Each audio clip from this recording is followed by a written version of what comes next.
Essa noite a gente está começando, como você ouviu, né, o pastor André já mencionar, essa proposta tão, eu achei muito interessante, muito apropriada, de gastar um tempo no mês de dezembro apontando, projetando, sendo inspirado para o que vem aí, para o ano de 2019.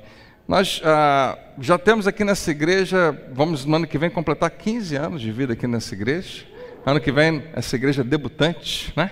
15 anos. E eu estou aqui desde o início e acabo me repetindo muito em certos momentos, principalmente momentos como esse, quando a gente vai chegando no final de um ano.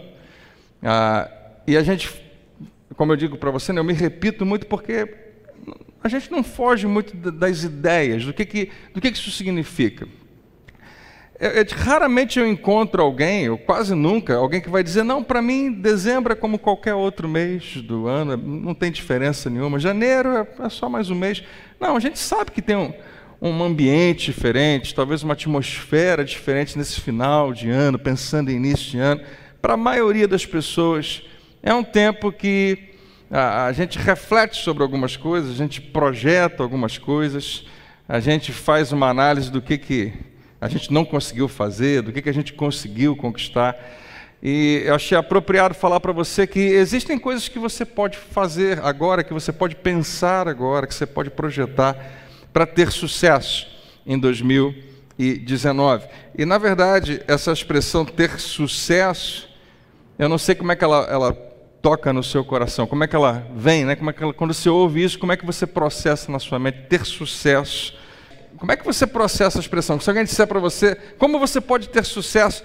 Hoje, com televisão, com internet, com propaganda, sempre tem alguém oferecendo para você, né, uma oportunidade, uma chance para você ter sucesso, para você conquistar alguma coisa. E, em geral, a gente fica com o pé atrás pensando assim, estão querendo me vender alguma coisa, estão querendo, né, querer que eu faça alguma coisa, não que alguma coisa aconteça comigo. Ter sucesso, como ter sucesso no novo ano. Eu queria que você parasse para pensar que no ano de 2018, que já passou, você teve sucesso em algumas áreas da sua vida. Você foi bem sucedido, você teve vitórias, você teve conquistas. Tiveram coisas que aconteceram boas na sua vida. Quantos tiveram muita coisa boa que aconteceu em 2018? Se levanta bem alto assim para todo mundo ver, que beleza. Eu também tive um ano muito especial. Contei para você, né, nesses últimos dias, tive uma triste notícia, minha mãe veio a falecer, não sei se você sabia disso, acho que quase todo mundo sabe. Eu tenho revelado uma gratidão imensa, porque essa igreja tem me abraçado muito, tem revelado um carinho muito grande, e Deus sabe, né? E você sabe, se você já experimentou, se você já teve uma experiência semelhante, não é fácil, é bem difícil, e causa uma mancha bem forte no ano de 2018, para mim.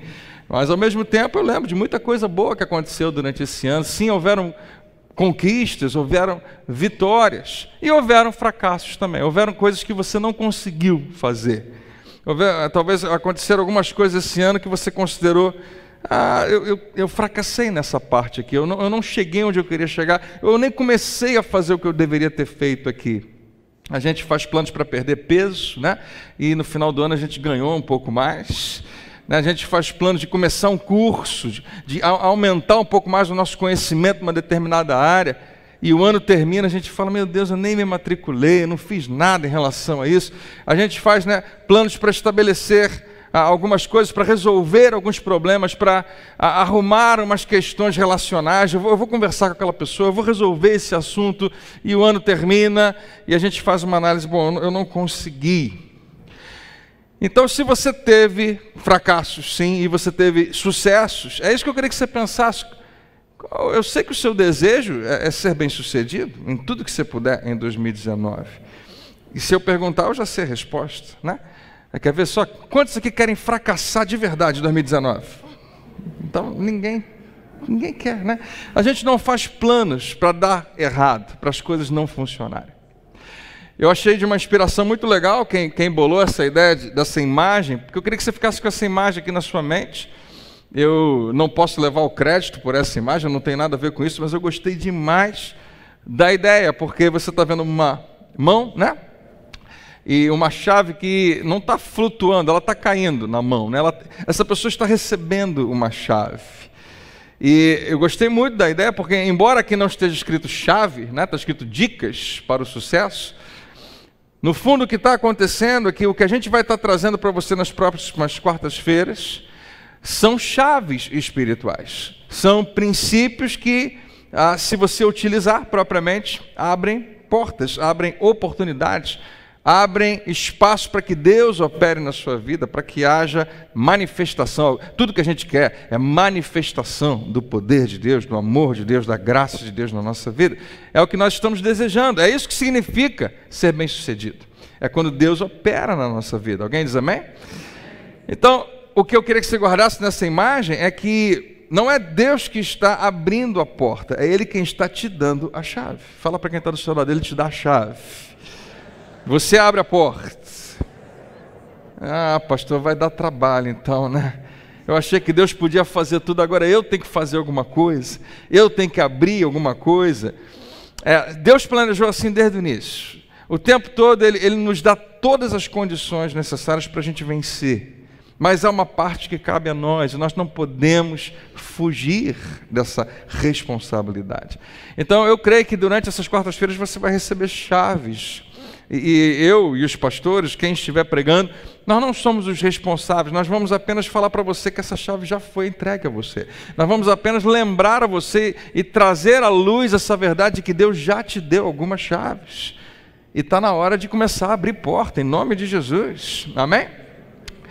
Então, sobre ser bem-sucedido em 2019, eu queria profetizar na sua vida que ano que vem vai ser um ano de muito sucesso, em nome de Jesus. Vai ser um ano onde você vai ver essa revelação de graça, de amor e de poder de Deus o tempo todo acontecendo na sua vida. E se você crê, diga aleluia. Amém. Nós vamos ler alguns trechos da palavra de Deus. O que eu coloquei aqui no telão é basicamente um pouquinho mesmo de... só alguns versículos que eu queria tratar com você. Eu perguntei se você deseja fracassar em 2019, eu já sabia a resposta, e eu também sei a resposta. Mas eu queria que você prestasse atenção na pergunta. Quantos verdadeiramente querem ser bem-sucedidos em 2019? Levanta assim bem alto, sua mão. Amém. Como eu disse para você, não é apenas querer que faz a coisa acontecer, né? Querer nunca funcionou suficientemente bem só porque você quer, porque você deseja algo. De verdade, isso é uma ótima coisa. Eu recomendo que você, busque com bastante paixão as coisas que você deseja. Mas existe uma outra parte também que é a sua responsabilidade.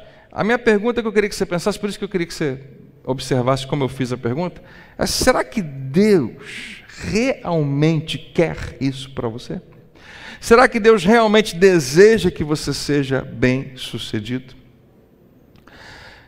Aí a resposta, eu acho que você sabe qual é, mas eu queria que você pensasse pelo seguinte: por que Ele querer não é suficiente? Quantos creem que Deus quer que você seja bem-sucedido?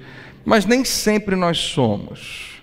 Então por que não acontece o que Deus quer que aconteça? Por que a vontade de Deus simplesmente não acontece na nossa vida? Se Ele quer o melhor para nós, é porque Ele estabeleceu que a vontade dEle, que é boa, perfeita e agradável, ela é apresentada a mim e a você, e você tem a opção, você tem a escolha de se render à vontade dEle. Mas frequentemente Deus também permite, aliás, o tempo todo Ele permite que você faça a sua própria vontade, que você não se renda à vontade dEle, muitas vezes até despreze a vontade dEle e faça o que você quer fazer. E é por isso que nós temos também fracassos na nossa vida, porque não fazemos o que Deus queria que a gente fizesse, mas fazemos o que nós queremos fazer. Por que Deus não faz também a minha vontade? Não, Deus sabe o que é realmente bom para você, Deus sabe o que é o melhor para você. Você crê nisso? Amém? E eu queria que você soubesse isso de todo o coração. Eu coloquei da seguinte maneira: Deus quer que você seja bem-sucedido em 2019. Deus quer que o ano de 2019 seja um ano que você chegue no final e se ajoelhe na frente dele com lágrimas, dizendo: Senhor, muito obrigado, é o melhor ano da minha vida, eu nunca experimentei tanta coisa boa no ano só, olha quanta vitória para contar. Ele tem esse plano para mim e para você. Ele desejou isso desde sempre. Por que eu digo isso para você? Porque Ele estabeleceu na sua palavra todo o caminho para que você chegue lá. Suponha que eu convide você para jantar na minha casa, mas no fundo eu não quero que você vá lá. Estranho, né? Convidei você, aí depois pensei, pensando bem, eu não sei se eu quero que essa pessoa vá na minha casa. Que sentimento horroroso, mas só suponha. Na hora de dar um endereço para você, eu dou outro. Né? Eu não quero que você vá. Se eu quero que você vá na minha casa, eu não te dou o endereço. Melhor, se eu não quero que você vá, né? Mas se eu quero que você vá, eu dou o endereço certinho. E ainda dou o caminho, né? Não vá por aqui, não vá por ali. Aqui vai ser melhor, aqui você evita trânsito. Eu faço de tudo para você encontrar o caminho, porque eu quero que você vá. Se eu desejo que você chegue a algum lugar, eu te dou o caminho certinho. Se eu te dou o caminho certinho, é porque eu quero. Se eu não te dou as direções, o caminho, as curvas que você tem que fazer, se eu não trago isso para você, é sinal de que eu não tenho vontade que você chegue lá. Deus, você já entendeu o que eu quero dizer? Se Ele não quisesse que você fosse bem-sucedido, Ele não te daria o caminho para isso. Se Deus não quisesse, não, eu não quero que meu filho... Eu acho que o fracasso pode ajudá-lo também, não. O fato de Ele nos mostrar todo o caminho de como ser bem-sucedido mostra que essa é a sua vontade. Ficou claro? Depois de eu falar isso 40 vezes, tentando explicar para você, né? Deus deseja que você seja bem-sucedido, e a prova disso é que Ele te explica como fazer, como chegar até lá. Quem entendeu aí, diga amém. No livro de Josué, no capítulo 1, ele começa a mostrar isso. Na verdade, ele começa a mostrar antes em Moisés. Essa mesma expressão que ele fala aqui para Josué, ele falou repetidamente para o povo em Israel. Na verdade, o povo de Israel, saindo do Egito, durante a caminhada no deserto e até finalmente entrar na terra prometida. Deus repete isso várias vezes. E eu vou resumir para você. Deus fala assim: se vocês quiserem ser bem-sucedidos, se vocês quiserem viver bem, curtirem a vida, experimentar o melhor, façam o que eu estou falando para vocês fazerem. Obedeçam a minha palavra. Obedeçam a minha voz. E vocês vão ser bem-sucedidos. E aí Deus sempre completa dizendo: se vocês não quiserem. Se vocês quiserem que o mal aconteça na vida de vocês, se vocês quiserem que tudo que esse mundo tem experimentado e oferecido, e tem sido ruim, tem sido maldição, tem sido sofrimento, tem sido dor, tem sido arrependimentos, então não façam o que eu mandei vocês fazerem. Mas se vocês quiserem vida, se vocês quiserem bênção, façam o que eu mando. Deixa eu te falar uma coisa. Deus, Ele não quer que você o obedeça só para Ele se sentir o rei de tudo. Ele não quer que você o obedeça só para... você tem que saber que quem manda aqui sou eu. Não. Ele quer que você o obedeça porque Ele ama você. Porque como um bom pai, Ele conhece melhor do que você a vida e os caminhos que levam à vida. Então, tudo que Deus nos manda fazer é para nosso benefício. Tudo que Deus nos comanda e nos exige tem a ver com, no final das contas, algo bom para nós. Quem está acordado aí, diga amém. Se a minha filha ou o meu filho fala: pai, hoje você permite, eu não almoçar e comer 5 fatias de bolo e 2 litros de Coca-Cola? Não pode, filha, de jeito nenhum. Hoje eles já são mais velhos, mas imagina, como criança quer doce, quer o refrigerante, e o pai diz: não, o pai está sendo mal. Para o filho às vezes está, Para o filho ele tem essa impressão, o pastor Ednei até falou isso aqui essa semana. Para quem está do lado de lá, fica pensando: puxa, meu pai não me ama, ele não quer fazer o que eu quero, ele não quer fazer a minha vontade, eu sei que isso é bom para mim. Mas o pai sabe muito melhor o que é bom para o filho. A mãe sabe muito melhor, sabe que aquilo vai causar um prejuízo, que vai fazer mal, que pode provocar problemas e doenças, seja o que for. O que a gente não consegue às vezes perceber é que Deus está vendo o final desde o início.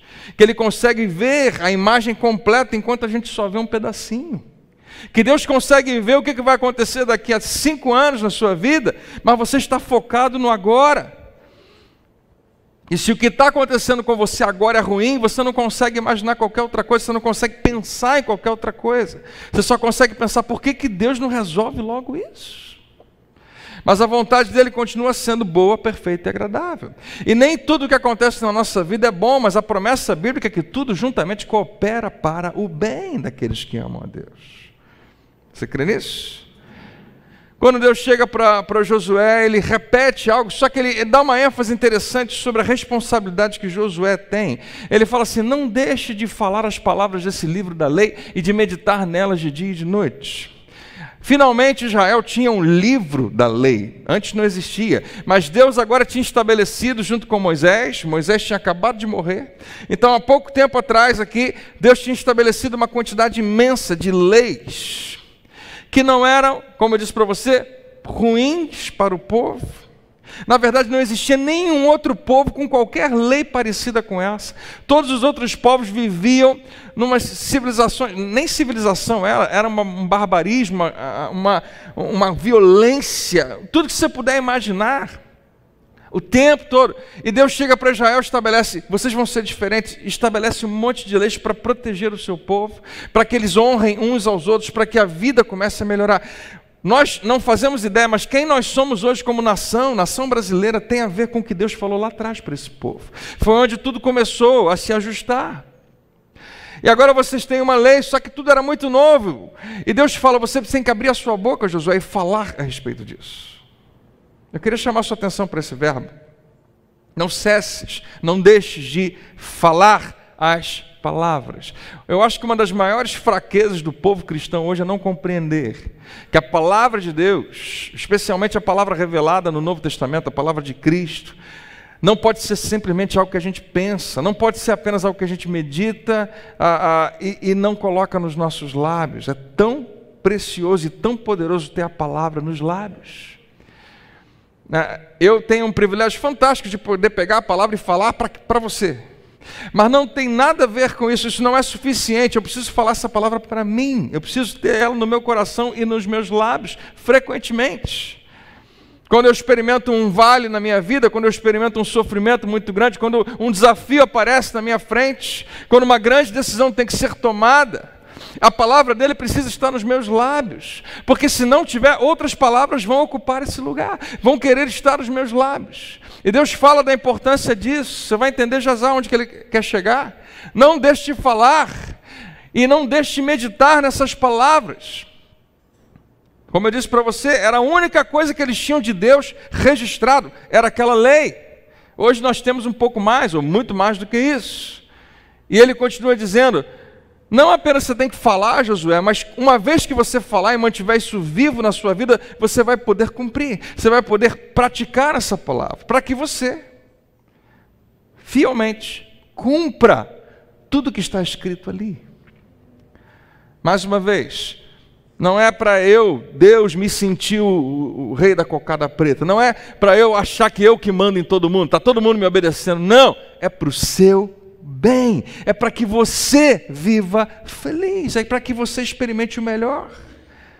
Então tudo que eu dei para você foi um tesouro precioso, que se você falar, se você cumprir, ele termina dizendo assim, só então os seus caminhos prosperarão, só então você será bem-sucedido. Não há um segundo caminho para ser bem-sucedido em 2019.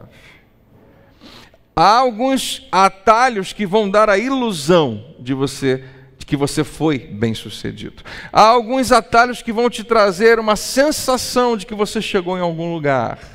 Mas para realmente ser bem-sucedido, Deus não deu 2 receitas, e Ele vai repetir essa receita por todo o Antigo Testamento e por todo o Novo Testamento. Ouça a minha voz, obedeça a minha voz. Ouça a minha palavra, obedeça a minha palavra. Eu não consigo pensar em qualquer outra coisa que um crente tem que fazer. Ouvir a palavra de Deus e obedecer a palavra de Deus.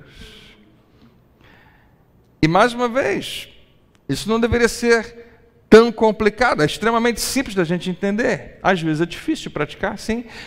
Mas hoje eu quero simplificar um pouquinho para você do que isso significa. Porque, mais uma vez, o que está acontecendo aqui é que Deus colocou uma lei diante deles. Na verdade, muitas leis. Se você estava aqui nos últimos 90 dias, quando a gente estava tratando sobre a vida de Jesus, nós vemos aquele momento onde Jesus pega todas essas leis. Ele está falando com um público, os judeus, que conheciam bem as leis. Essas mesmas aqui que Deus está falando. Ô Josué, eu quero que você guarde isso, que você decore isso, que você fale isso o tempo todo, que você ensine essas leis e que você cumpra essas leis. Elas são o que há de mais importante. É a minha palavra em ação na tua vida, é isso que vai fazer o teu caminho prosperar. Lembra que eu te falei que a chave é Ele que te dá, mas é você que abre a porta? Uma versão diz, Josué, assim você fará o teu caminho prosperar. Deus não está dizendo, eu vou fazer o teu caminho prosperar. Não, eu já te dei a chave. Eu já te coloquei na tua mão o que é necessário. É você que faz o teu caminho prosperar. Como, Senhor? Simplesmente pega o que eu falei para você e usa, e cumpre, e deixa isso vivo na sua vida. O que é maravilhoso é que a lei que é perfeita, se alguém conseguisse cumprir toda a lei de Deus, seria considerado um homem perfeito. E muitos daqueles homens conseguiram cumprir em grande parte a lei de Deus. Muitos homens foram surgindo e foram sendo zelosos e obedientes e interessados em manter uma integridade o tempo todo, mas nenhum deles conseguiu propriamente cumprir toda a lei, só um homem. Quando Jesus, no final do Sermão da Montanha, em algum momento lá ele fala, eu não queria que vocês pensassem que eu vim aqui para quebrar a lei, para mudar alguma coisa, eu vim cumprir. Jesus veio estabelecer, só Ele, mais ninguém poderia cumprir aquela lei. E Ele cumpre, para finalmente completar e substituir por uma aliança superior. Eu e você falamos disso, se você não estava aqui, dá uma olhada lá, a gente tem um canal do YouTube dedicado para falar sobre isso, tão especial, tão maravilhoso. Jesus inaugura um novo tempo, onde diz, agora a lei de Deus mudou. Não são mais aquelas 600 e tantas leis. Nós vamos resumir tudo em pouquíssimas leis, só 2. E mais tarde Jesus vai e reduz para uma única lei, um novo mandamento. Mas ele fala que toda lei se resume em apenas uma prática. E quando Paulo vai escrever isso, por exemplo, aos Romanos, ele praticamente repete isso em quase todas as cartas. Ele vai falar o seguinte, em Romanos capítulo 13, não devam nada a ninguém. Se tem alguém do seu lado que está devendo dinheiro para você, não é hora de dar cotovelada em ninguém. Não devam nada a ninguém. Embora essa expressão, para mim e para você, seja muito fácil a gente entender, claro. É bom não ficar devendo nada a ninguém, não ficar em débito. A Bíblia fala que se você deve alguma coisa a alguém, você é meio que escravo daquela pessoa. E Deus quer que você seja livre. Mas Ele fala que você tem que dever uma coisa. Olha que interessante essa expressão. A não ser o amor de uns pelos outros, pois aquele que ama o seu próximo tem cumprido a lei. Ele coloca da seguinte maneira, amor deve ser sempre uma dívida. Posso colocar dessa maneira, para você não fantasiar em cima desse nome, amor. Tem gente que fala, que coisa linda, amor, que bonito. Parece até que um homem não pode falar muito isso, é mais uma coisa de mulher. Deixa eu colocar da seguinte maneira, tratar bem. Daqui a pouco a gente pode ir um pouco mais fundo. Mas tratar bem as pessoas deveria ser sempre uma dívida. Não devam nada, mas eu quero que vocês devam uma coisa só. O amor uns pelos outros, uns com os outros. Vocês têm que estar sempre pensando nisso. Eu não conheço a pessoa, eu não sei quem ela pode ser até alguém que nem gosta de mim. Pode ser até que eu não gosto muito dela, mas ainda assim eu tenho uma dívida. E a gente sempre vai ter. Porque o preço que foi pago por nós em amor foi gigantesco. Não é uma dívida com Deus, mas Ele nos fala que é algo que você deveria sentir que você tem, como se você estivesse devendo. E Ele termina falando o seguinte, a lei agora é essa, quem ama o seu próximo cumpriu a lei, cumpriu toda a lei, você não está exagerando, André? Não, ele continua, porque esses mandamentos que vocês estão acostumados a decorar, você esquece quase todos os outros, mas esse aqui você lembra: não adulterarás, não matarás, não furtarás, não cobiçarás. São 4 daqueles 10 famosos mandamentos, né? Os primeiros mandamentos dos 10 falam sobre Deus, né? Eu sou o Senhor, você não vai ter um outro Deus, você não vai fazer imagens, você não vai usar o meu nome em vão, você vai guardar um dia só para me celebrar, seja o que for. Depois ele entra para essa questão relacional. Não adulterarás não significa apenas você se manter puro, significa você amar tanto o outro que você honra o casamento dele. Você consegue entender? Porque tudo que a gente vai falar daqui para frente é uma aplicação simples do que Jesus pediu de nós, que é a nova lei e a única lei do Novo Testamento: amar as pessoas. Então, quando eu não adultero, não é apenas porque, claro, eu preciso me manter puro, mas é porque eu amo você e amo o seu casamento. E quando eu amo você, eu honro a sua esposa e honro o seu marido. E por conta disso, o amor está em ação quando qualquer um dos mandamentos acontece. Não matarás, tão óbvio. Eu preciso amar você e honrar o seu corpo, a sua vida. Eu preciso amar você e honrar a sua existência. Não furtarás. Eu preciso amar você e honrar que você tem os seus bens, eles não são meus. Não cobiçarás. É o tempo todo lembrar, né, que o que é seu, o que é meu. A gente não... Né, eu não tenho direito de ficar dentro de mim, me provocando a ter aquilo que não deve ser meu. E eu faço isso porque amo. Quem está ligado aí, diga amém. Ele continua: e qualquer outro mandamento, todos aqueles ali, e qualquer outro, todos se resumem nesse preceito. Qual preceito? Paulo: ame o seu próximo como a si mesmo. Lembra que eu falei para você que eu posso simplificar amar como tratar bem as pessoas? É bem pequeno, é bem resumido, mas vamos colocar dessa maneira. Ele continua dizendo: o amor não pratica o mal contra o próximo. E queridos, se isso aqui fosse fácil, nem estava na Bíblia. Se isso aqui fosse a coisa mais automática, a gente faz isso sem pensar, a gente não precisava de um mandamento para isso. Eu sei que cada um de nós olha para isso e pensa como às vezes isso pode ser desafiador. Claro que eu não quero praticar o mal contra ninguém, mas eu faço. E várias vezes, e você também. De várias maneiras. Nós praticamos o mal contra alguém, nós deixamos de honrar as pessoas, nós deixamos de abençoá-las. Portanto, ele fala, o amor. Lembra que Deus falou para Josué? É isso aqui, Josué. Olha para esse livro, para essa lei, fala dele, pratica ele. E aí mais tarde Jesus fala, agora a lei é uma só. E mais uma vez ele está dizendo, o amor é o cumprimento da lei. E o apóstolo Paulo é um fantástico exemplo disso, mas tudo que você vai ver a partir de Jesus, especialmente a partir da ressurreição, toda vez que a Bíblia manda você fazer alguma coisa, é simplesmente uma aplicação dessa verdade. Deus não inventou um monte de outras coisas para você fazer agora, Ele simplesmente diz, em amor, e porque, não porque ninguém mereça. Deixa eu te falar, quantos aqui são cristãos aí? Diga amém. Amém. Você sabe o que significa. É uma expressão que significa alguém que é de Jesus. Quantos aqui são de Jesus? Diga aleluia. Deixa eu te falar. Já era para você. Você agora está num lugar, numa posição que você não tem escolha. Se Ele é o teu Senhor, Ele é o teu Senhor. Alguém diz amém? Você não pode fingir que você não viu isso. Quando eu digo já era para você, porque não tem dois caminhos para você escolher, só tem um. É o cumprimento da lei. Se eu vou seguir a Jesus, se eu vou obedecer, se eu vou seguir a direção dele, eu não tenho muitas escolhas.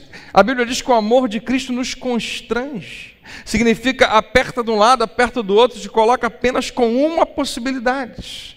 Não te deixa com uma vastidão de opções, não. Eu só tenho um caminho, eu só tenho uma direção. E a partir de agora, tudo que eu fizer não é, com base no que eu sinto. Então, como cristão, se você é cristão, se Jesus é o teu Senhor, não importa se alguém é legal ou não com você. Não importa se é bonito, feio, se você foi com a cara ou se não foi. Se em algum momento desrespeitou você, se em algum momento ofendeu você, não tem nenhum tipo de restrição na Bíblia para que você simplesmente obedeça o que ele te falou. Você errou feio comigo? Quando eu tiver que perdoar você, eu não vou querer, sabe por quê? Porque quando eu sinto a dor que você me causou, é difícil para me perdoar. A maneira como você me feriu foi tão grave que aquilo me coloca numa posição sentimental, é sentimento, mais nada, de sentimento, onde muitas vezes eu não consigo escapar daquilo.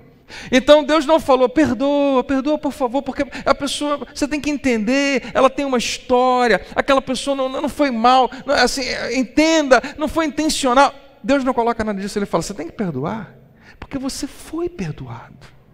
Você deve perdoar porque Deus em Cristo Jesus perdoou você.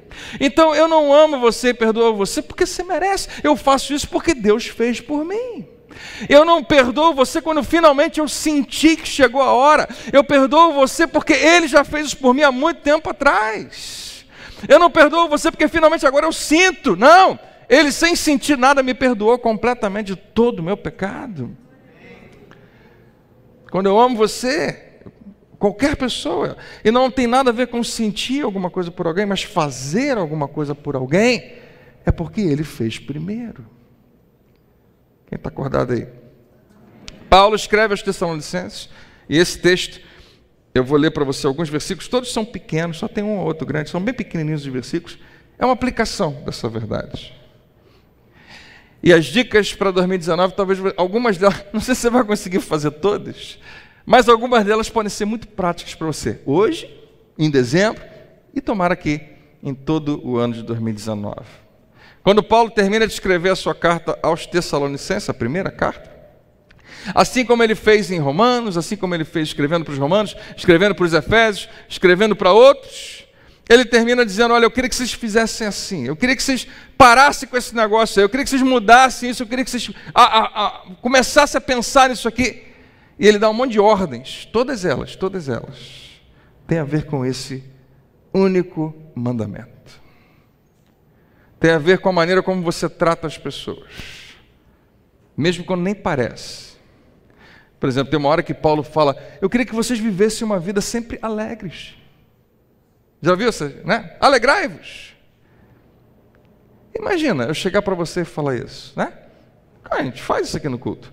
A gente faz, mas vamos supor que eu estou ali no estacionamento, ou eu não, melhor não, porque o pastor nessa hora pede coisa, todo mundo faz só porque é pastor. Ah, o pastor pediu, então eu faço. Não. Uma pessoa que você mal conhece, chega para você e fala, meu irmão, vamos ficar alegre. Você olha para a cara dele, Eu nem te conheço, cara. Como assim? Não, a Bíblia fala para a gente viver alegre, ser alegre. Mas você nem sabe da minha vida. Você não sabe o que eu estou passando. Você não sabe como é que foi o meu dia. Você não sabe como é que eu estou mal. Que negócio é esse de ficar alegre? Mas a Bíblia chega lá e fala, eu quero que você seja alegre. Por quê? Porque é uma decisão, embora a gente às vezes nem perceba, mas é uma decisão muito maior do que você imagina.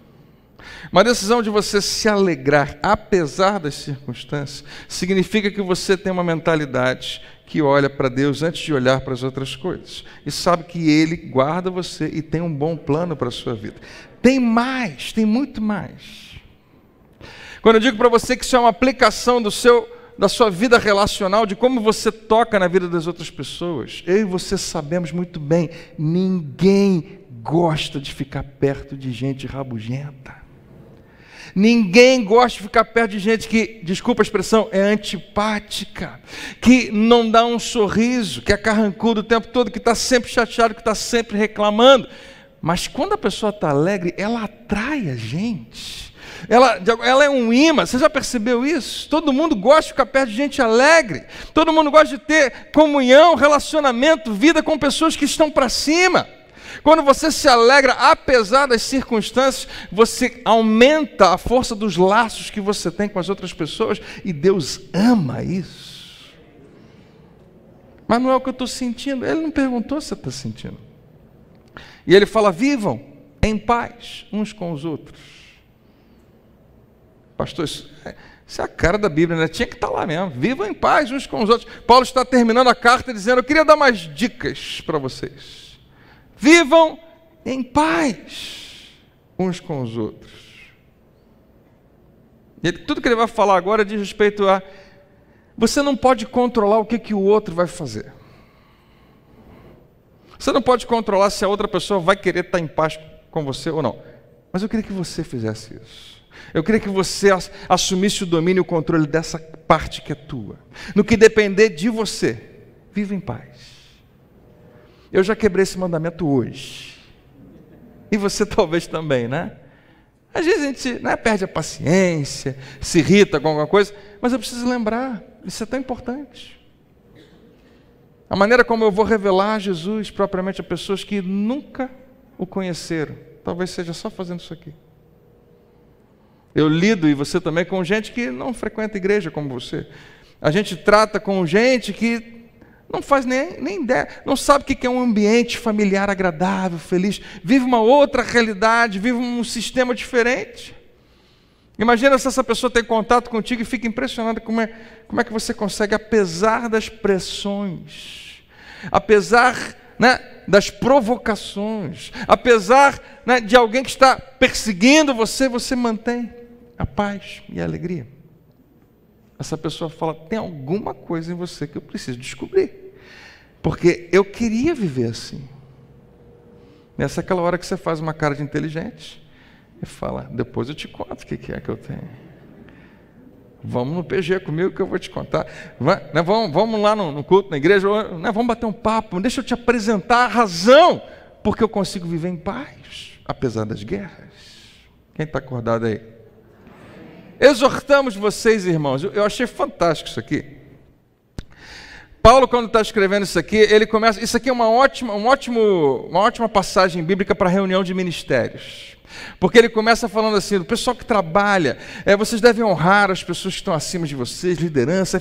E ele continua falando disso. A impressão que eu tenho é que Paulo continua falando para quem trabalha junto, especialmente na igreja. Mas funciona para qualquer esfera. E diz assim: exortamos vocês, irmãos. Ele dá a você uma responsabilidade de olhar para as outras pessoas. E ele coloca 3 qualidades de pessoas aqui, 3 classes de pessoas que em geral a gente não quer estar muito perto. Ele fala que vocês advirtam os ociosos. Primeiro grupo que ele fala: advirtam os ociosos. Você sabe quem são os ociosos? No ministério, ou no trabalho, na igreja, no trabalho onde você trabalha, o seu emprego, ou na família, em casa. Qual é a palavra melhor para... Pode falar na igreja? Começa com vaga, termina com... Vai trabalhar ocioso. São pessoas que poderiam estar fazendo alguma coisa, mas não querem fazer nada. Como é que a gente lida com essas pessoas? Eu mando embora, pastor, justa causa, sei lá, eu dou uma bronca.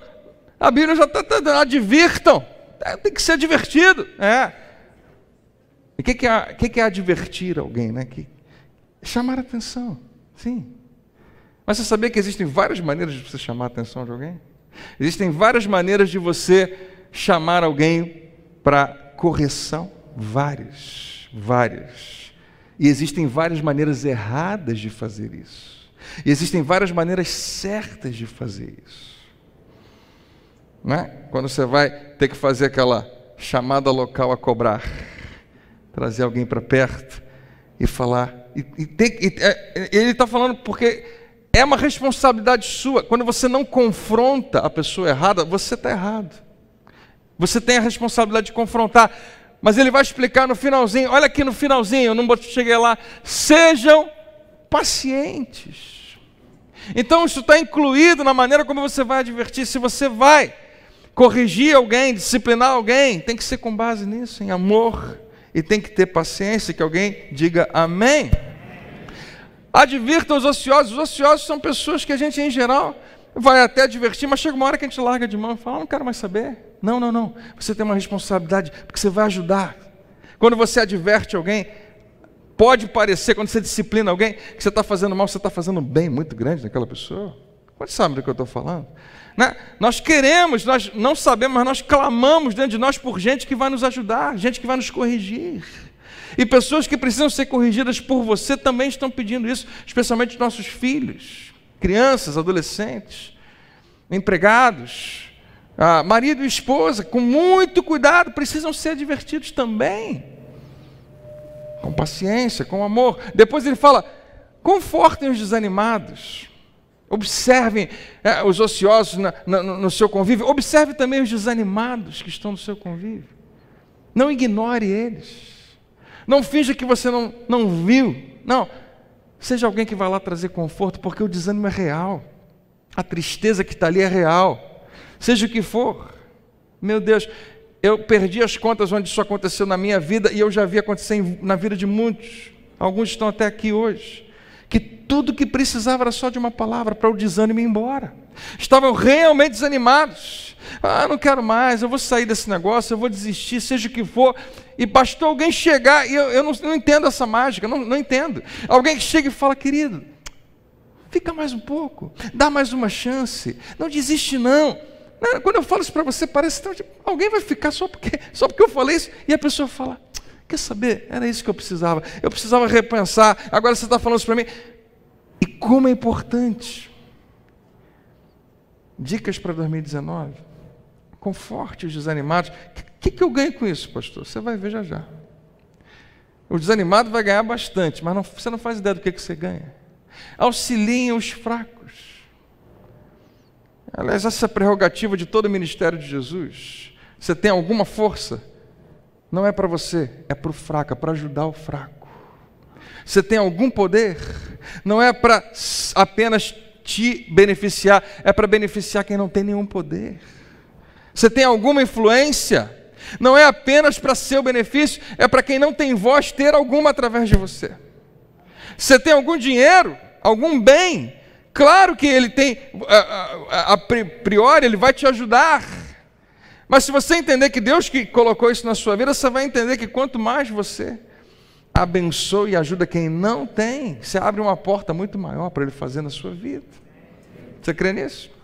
Auxiliem os fracos. Só pode auxiliar o fraco quem é forte.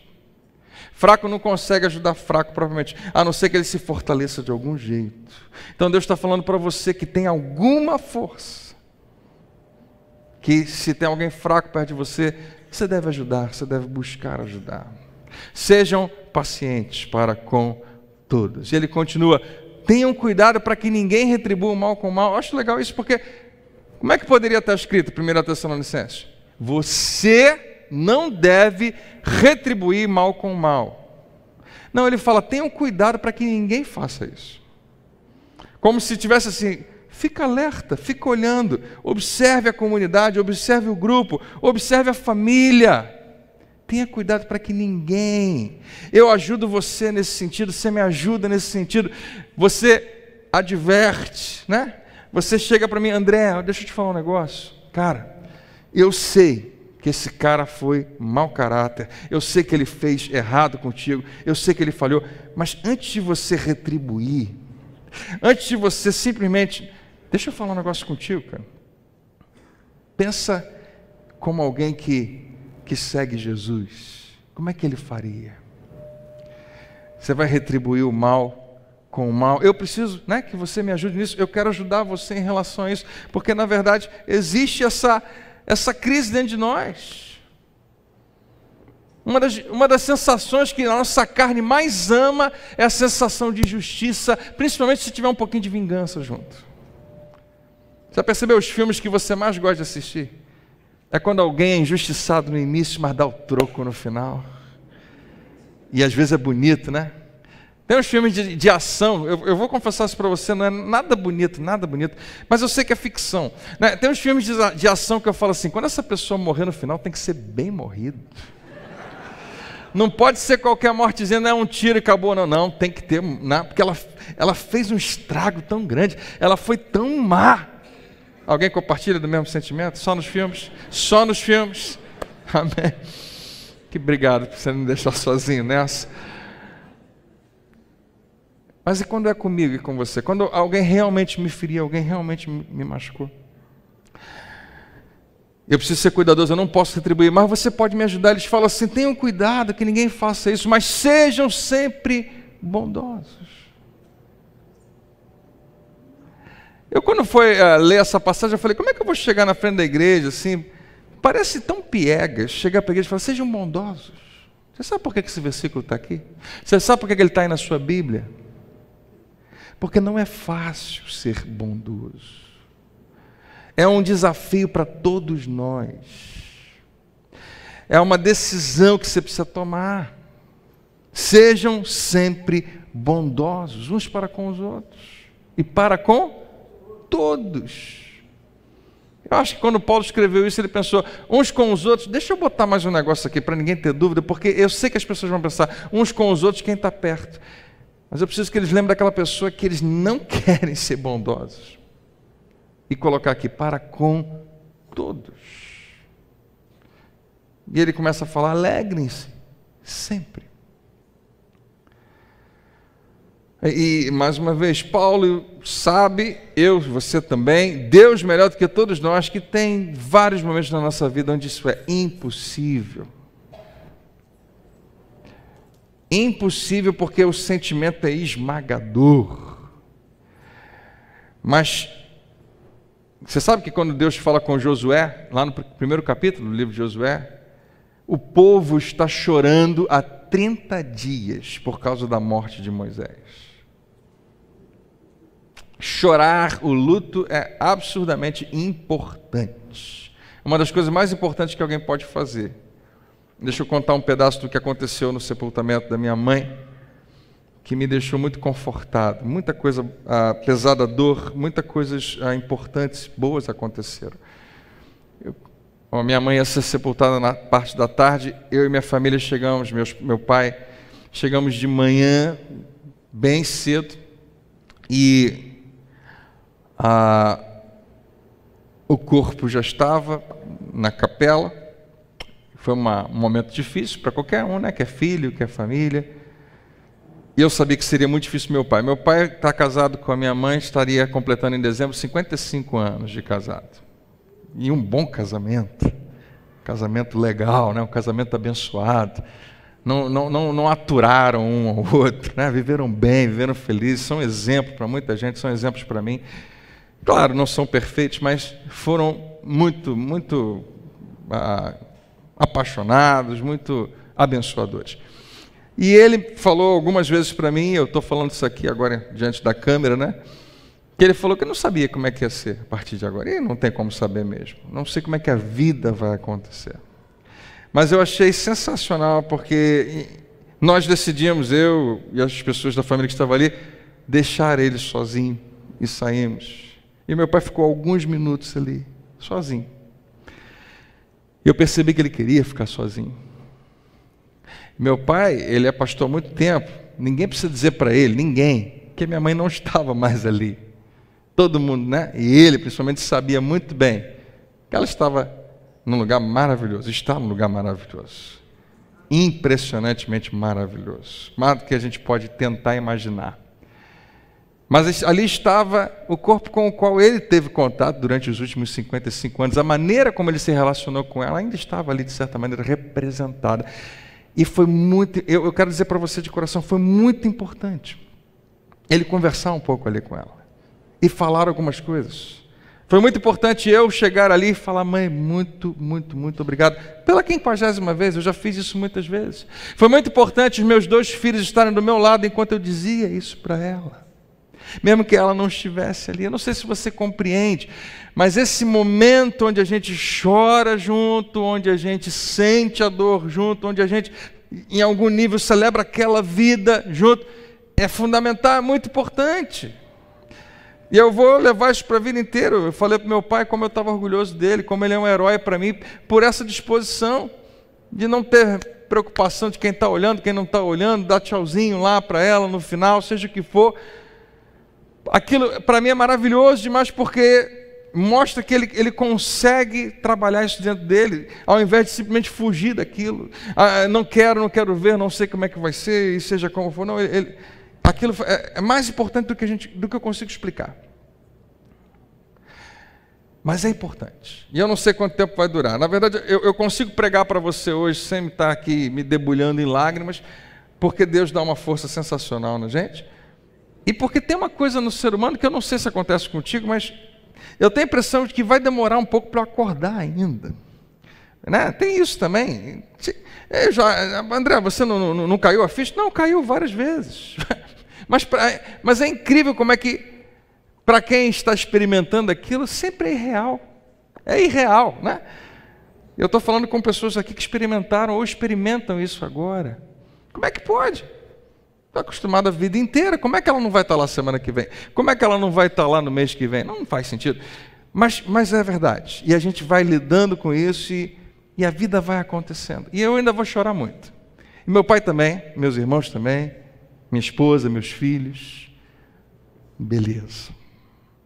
Isso é bom. Eu acho que lava a nossa alma. Depois de 30 dias, no caso de Moisés, Deus falou o seguinte: já está bom. Pode parar de chorar. Eu acho que Deus vai me dar mais do que 30 dias, talvez, né? Alguns lutos duram um pouco mais do que isso, em alguns casos duram muito mais. No caso de Moisés, Deus falou para o povo: já está bom, já choraram 30 dias. Agora está na hora de continuar. Agora está na hora de saber que a vida vai continuar. E o que eu olho de cima e planejo é muito maior do que você consegue entender. Porque quando Lázaro morreu, Jesus realmente chorou. Você lembra disso? E todo mundo identificou: isso é amor. Ele ama essa família, é verdade. Mesmo que ele ia ressuscitá-lo daqui a pouco. Então, sim, Deus consegue propriamente simpatizar e se relacionar com a nossa dor, mas Ele enxerga completamente diferente, porque o lugar onde a minha mãe está agora, se eu realmente soubesse como era, eu não ia estar chorando, eu ia estar feliz da vida. Você entende o que eu estou dizendo? Você entende? Eu vou ficar com saudades. Mas quando eu entender, e eu só vou entender quando chegar lá, como as cores são mais vivas do que você poderia imaginar. O cheiro e as fragrâncias são inacreditáveis. A realidade que eu pensava que isso aqui era real, isso aqui não é nada. A realidade tamanha está lá guardada com o meu Deus. Tudo é tão mais vivo, tudo é tão maior, tudo é tão mais profundo e intenso, que quando nós compreendemos esse lugar da eternidade, nós vamos olhar para a terra, né? Se você for antes de todo mundo, e vai dizer: cara, ninguém precisava chorar por mim, porque eu estou extremamente feliz e satisfeito, eu estou com Jesus. Então Deus vê diferente. E Paulo aparentemente também. Paulo teve a experiência, a Bíblia diz, de visitar o céu. E ele chega para mim e para você e fala: eu não sei o que você está vivendo, mas eu posso falar isso para você, você pode se alegrar sempre. Olha para cá e diga assim: sempre. Sempre. Orem continuamente. Faz bem orar? Faz bem para você. Faz bem para caramba para o seu marido quando você ora. Faz bem a beça para sua esposa quando você ora. Fez bem para o meu filho hoje no carro me ouvir orando. Não, eu não estava orando para aparecer para ele, mas eu sei que faz bem para todo mundo quando você ora. Faz bem para você porque a sua vida fica diferente, porque você entra numa dimensão muito maior do que você estava acostumado. Você pensa: hoje eu tenho que ver isso, eu tenho que ganhar dinheiro para isso, eu tenho que pagar aquilo outro, mas de repente você para tudo e fala: Senhor, Tu és maior do que qualquer coisa na minha vida. E aquilo muda até a maneira como você se relaciona com todo mundo no restante do dia. Orar continuamente é um ato de amor também para com as pessoas ao seu redor. Quem está ligado aí, diga amém. Deem graças em todas as circunstâncias. Ele na sua Bíblia talvez diz: em tudo dai graça. Não é por tudo. Eu acho que nem tudo, né, merece que a gente dê graças. Você caiu, se machucou, oh, glória a Deus, né? Que beleza, graças a Deus. Não. Mas apesar de eu ter me machucado, eu posso agradecer, porque tem jeito, tem cura, eu consigo resolver, seja o que for. Em todas as circunstâncias. Por quê? Esta é a vontade de Deus para você em Cristo Jesus. Qual é a vontade de Deus para mim, pastor? É que você dê graças em tudo. Não apaguem o Espírito. A gente já passou da hora, eu queria tanto elaborar em cima disso, para você entender que, mais uma vez, não estaria aqui na Bíblia se fosse algo automático. Coisa mais fácil de eu e você fazermos é apagarmos o Espírito. O que é apagar o Espírito? Em poucas linhas, é se esquecer completamente da dimensão espiritual. É achar que você só vive no mundo que você vê, que você enxerga. Mas deixa eu te falar, tudo que está acontecendo no mundo que você enxerga, começou no mundo que você não enxerga. A Bíblia diz que a sua luta não é contra sangue e carne, mas existem coisas por trás que são invisíveis. É ali que você tem que lutar. É ali que acontecem as batalhas. Que o que está planejado para você e projetado para você por Deus, você não consegue ver. Mas se você não apagar o Espírito, Deus vai começar a te dar uma percepção, um vislumbre, uma nuance do que Ele tem preparado para você, e você vai se alegrar o tempo todo. Ele continua, não tratem com desprezo as profecias. E aí eu poderia falar para você, não é alguém que chegou para você dizendo, olha, eis que o Senhor vos diz, e blá blá blá, seja o que for. Pastor, é verdade, eu não posso desprezar isso não. Não. Hoje eu estou pregando aqui como alguém que fala em nome de Deus. Qualquer pessoa que chega para você e fala o seguinte, olha, a palavra de Deus diz assim, é uma palavra profética. Toda pregação nessa igreja, em algum nível, ela é profética.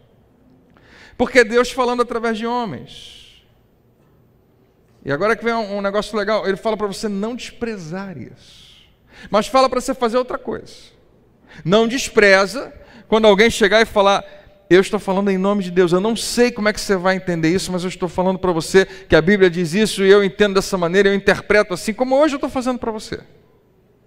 Mas ele fala para você fazer uma coisa, põe à prova todas as coisas.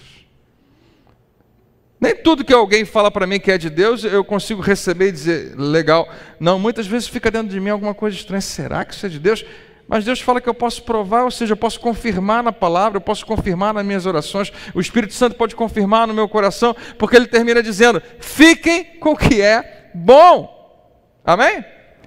Quem está acordado, diga amém. Amém. Até essa mensagem de hoje é isso que você tem que fazer, você não vai conseguir ficar com tudo, até porque nem tudo pode ser para você, nem tudo pode ser bom para você, mas tem alguma coisa boa? Fica com aquilo, se agarra aquilo, dá uma peneirada e fala, isso aqui é para mim. É Deus falando comigo, eu não posso abrir mão disso. Fique com aquilo que é bom. Como é que Deus chega para você e fala, pessoas vão falar em meu nome, e eu quero que você só fique com bom, com a coisa boa. Peraí, Deus, tudo que você faz é bom, tudo que você fala é bom, é verdade, tudo que eu falo é bom, tudo que eu falo é perfeito, mas quando passa pelo homem, quando passa pelo filtro humano, você talvez em alguns momentos vai precisar peneirar e pegar só o que é bom para você. Quem está entendendo aí? E termina assim, simples a beça. E eu preciso pegar isso para mim hoje. Eu preciso pegar esse versículo e agarrar ele. E você também. Afastem-se de toda forma de mal.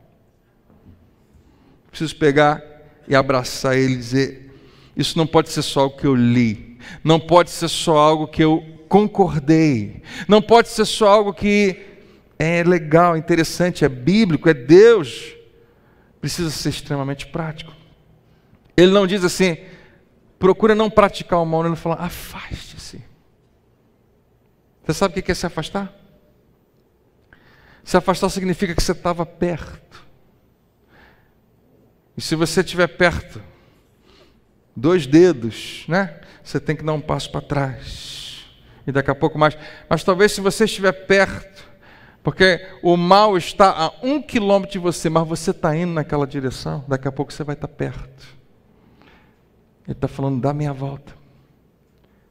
E afaste-se. Você e eu sabemos o que é mal. Ele está falando toda forma de mal.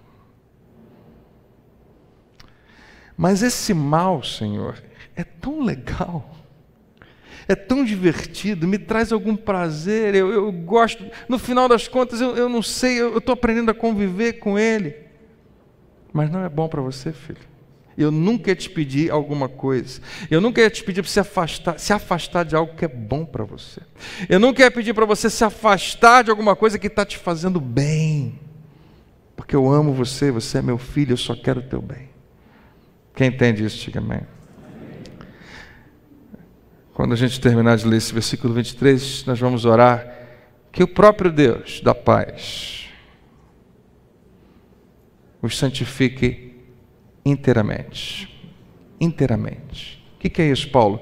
É o seguinte, que todo o espírito, a alma e o corpo, ou seja, esse ser trino que você é espírito. Então, como eu disse para você, embora minha mãe não estivesse mais naquele corpo, ela não deixou de existir, porque ela é um espírito. Ela continua existindo, ela está em Cristo, e ela tem uma alma, assim, você e eu também. E nós habitamos num corpo. Então, o espírito, a alma e o corpo de vocês sejam preservados, irrepreensíveis, na vinda de nosso Senhor Jesus Cristo. Você sabe o que Paulo termina falando isso? E está profetizando sobre a igreja que está ouvindo. Que as dicas que ele tem para 2019, pastor, Deus só quer que eu seja bem sucedido em 2019? Você sabe que não. Ele tem um plano bom para 2020, mas vamos fazer devagar, vamos um passo de cada vez. Deus ele vai se encontrar com a gente na nossa simplicidade e vamos pensar num dia de cada vez. Vamos recortar em pequenos pedaços. Você não precisa se preocupar se hoje é quarta-feira, né? Se na sexta-feira eu vou ter motivos para ficar alegre ou não. Mas amanhã, quinta-feira, eu posso decidir. Quer saber? Não vou deixar nada roubar a minha alegria. Não vou deixar nada roubar a minha alegria. Não vou deixar nada roubar a minha paz. E sexta-feira, depois eu vejo. Mas eu posso tomar essa decisão de um dia de cada vez. Ele fala, Paulo fala, Deus vai conservar irrepreensíveis o seu espírito, a sua alma, o seu corpo na vinda do nosso Senhor Jesus Cristo. Porque Ele está vindo. E Ele termina dizendo, aquele que o chama é fiel e fará isso. E fará isso. Ele está colocando uma chave hoje na sua mão. Ele é fiel. Que nós sejamos encontrados fiéis da mesma maneira. É um monte de dica, né, gente? Um monte de coisa. Mas retém aquilo que é bom hoje para você. O que você pode pegar? Qual dessas verdades que você ouviu hoje pode ser uma prática na sua vida? Pode ser algo que você vai decidir que você vai fazer, seja o que for, né? De ajudar as pessoas que precisam, de ter o cuidado para que alguém não retribua, de viver realmente uma vida de alegria, de orar continuamente. Que nós vivemos num tempo onde as pessoas se perguntam, será que realmente isso é importante? De dar graças a Deus apesar das circunstâncias, de não apagar a sua vida espiritual e viver apenas nessa dimensão que você enxerga, de realmente receber a palavra e acolher ela no seu coração, de afastar-se de toda forma de mal. Ele é fiel e Ele vai nos guardar. Amém? Vamos ficar de pé, vamos orar juntos?